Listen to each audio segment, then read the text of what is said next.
I'm Kyle Young, CEO of the Country Music Hall of Fame and Museum. Welcome to this hallowed space as we celebrate the opening of our new exhibit, Patty Loveless, No Trouble with the Truth.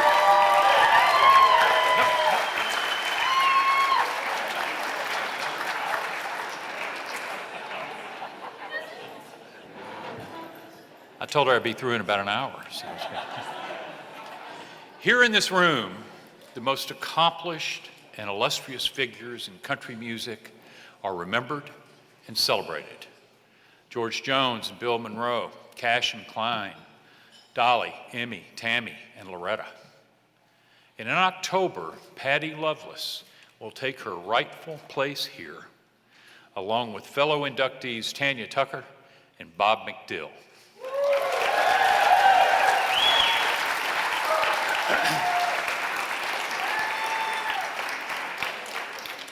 I have to say, we are delighted that Patty gained a rare twofer, entering this righteous hall in the same year as we open a major exhibit on her life and career.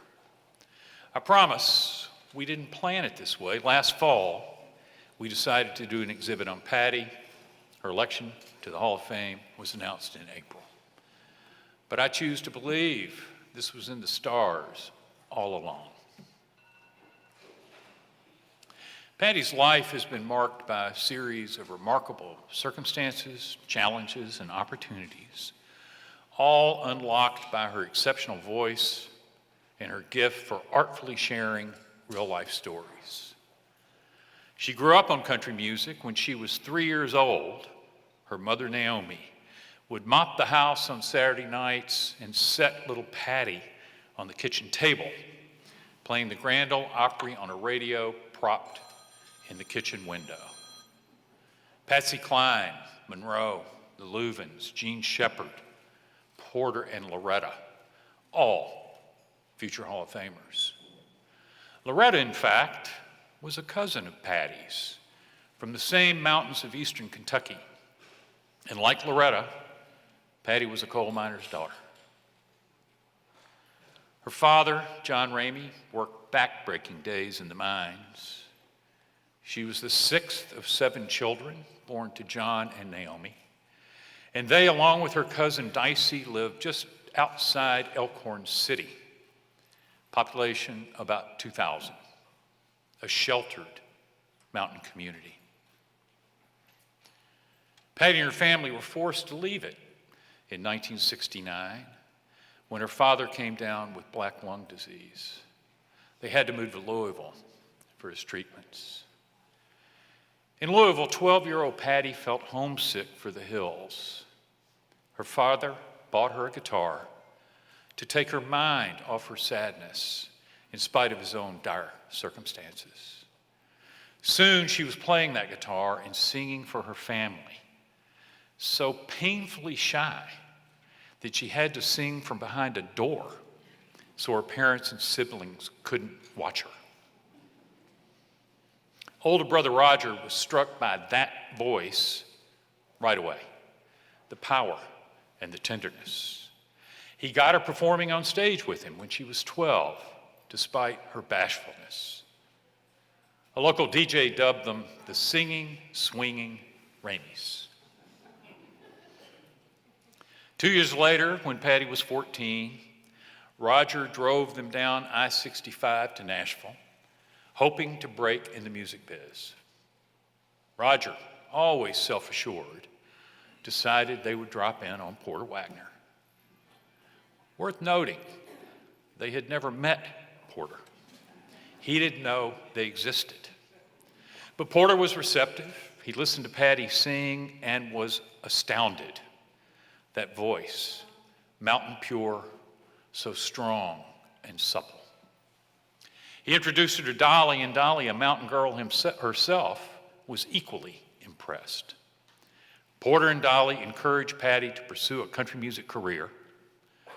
She did just that until she was 19, but left Nashville for 9 years, singing rock covers in a bar band. But in 1984, she heard songs by the Judds and Reba and Randy Travis that harked back to the traditional country she grew up with. They brought her back around. Roger offered to help her get a record deal. They made a 5-song demo. MCA RNA man Tony Brown was their target. Tony had great ears and was willing to take chances. One day, Roger scammed his way past Tony's secretary and into Tony's office, demo in hand. Tony decided to listen. Why not? The first song, The Sounds of Loneliness, which she wrote, stunned Tony. That voice, it just blew me away. He quickly signed her and brought on his friend Emory Gordy Jr. to co-produce.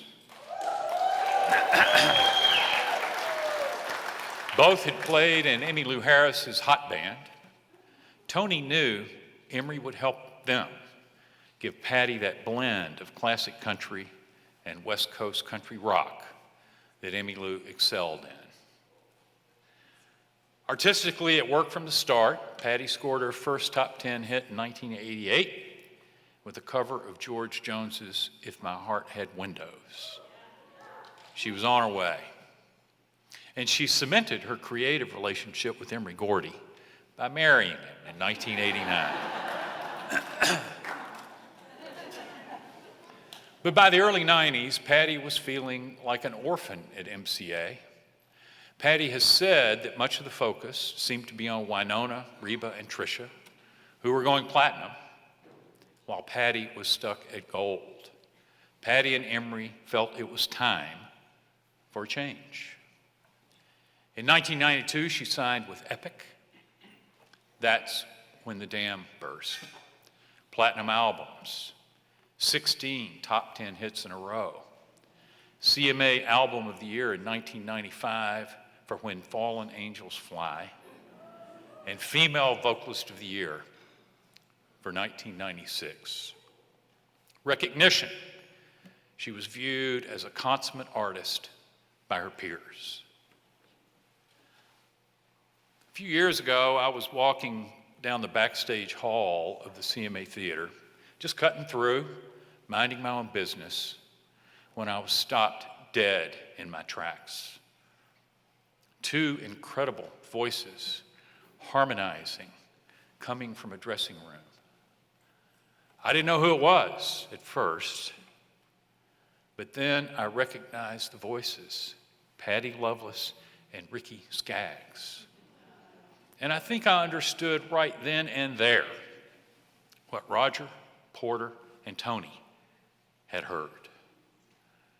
Patty's voice was so pure, so breathtaking. It was the sound of the East Kentucky mountains she grew up in, the ancient tones distilled like the finest bourbon, a hint of sweetness, yet fiery. It's the rare performer in country music who has the ability both to hark back to tradition and yet move that tradition forward, enabling the genre to grow while maintaining its essential identity. Patty is one of those rare artists. Her catalog is rich and deep, and her voice is transcendent. We're honored to have her with us tonight as we open her brand new exhibit. Please welcome the woman of the hour, Patty Loveless. Y'all have to forgive me, I'm kind of looking around the room. My vision's not as good as it used to be, but I have spotted some faces. Tony, Emory, my hubby, who I see every day, and Glenn D, they're all sitting together there. Oh my gosh, such history at that table right there alone. Glenn D. Harden, the famous Elvis band. And Emmylou Harris, the hot band. Tony Brown was part of it too. And Emory Gordy. But anyway, I'm seeing my family directly in front of me, and Like I said, I'm just so excited to see everyone be here, and I'm excited about sharing this exhibit with you. I'm so proud of what they've done. I was full of emotions when I saw it all. Hey, brother. And I think y'all are going to be very, very pleased. What I shared was I was trying to share from the very beginning of those people that supported me in the early years of my life as a young girl at 12 into my teenage years. And let me tell you, I gave them a hard time sometime. That included my mom, my dad, the Wilburn brothers, Doyle and Teddy. Doyle was always trying to take care of me, keep me straight. Teddy would always say, lighten up. She's a teenager. But they all, and Dolly and Porter Wagner, you know, they all supported me. And I'm sharing some clothes from my brother Roger Ramey. I didn't have any of my old clothes when I was a kid performing with him, but I have an outfit of his and a shirt that I kept. The old guitar my dad bought me, the old Epiphone guitar, when I was 11. And even that guitar had been many miles with me over the years.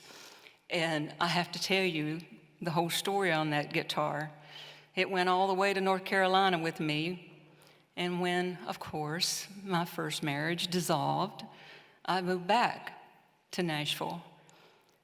And just as I was looking at that guitar, it was talking to me and saying, you know what? We've been through too much together, and you're not leaving here without me. So it's in the perfect place to be displayed. And some other of the Wilburn brothers, Doyle Wilburn, I've got one of his jackets, and so many other things. I even got an award that Emery got for Traces. Yes, do y'all remember that song? Traces of love long ago. And when I went to his 25th year high school reunion, of course, I think it was 62, wasn't it, Emery, that you graduated from high school? Okay, and anyway, we were dancing, and I went up to the DJ, and I said, you know, I don't get him to slow dance with me too often, so I went up to the DJ, and I said, look, I want to hear Traces. And he goes, well, that wasn't part of that time. And I said, I know, but one of the classmates here wrote that song. And I want to hear it, because I want to dance with him, and it's Emery Gordy Jr., and he did. And we danced. And it was a wonderful night. And it has been many wonderful years making music with you. And you, Tony. And just so many musicians here that I see. Pete Finney. Oh, my God. And Billy Thomas. I mean, I'm seeing so many of you. And like I said, I'm probably farther back. There's more of you. But I'm so glad that you're here. Karen Staley. From the very beginning, and someone that I truly miss being here is Chuck Flood. He was like a brother to me. He was my business manager, and I was kind of one of his first clients, sort of, as they were building. And Chuck and I had known each other since 1990. And Chuck had been introduced to me by a wonderful lady named Mary Martin. We had dinner at her house, and Chuck passed away in July 21st, and I got to say goodbye to him back in April, but we kept in touch, and I just miss him being here so much, and I have to mention Chuck Flood, because he really stood by me always.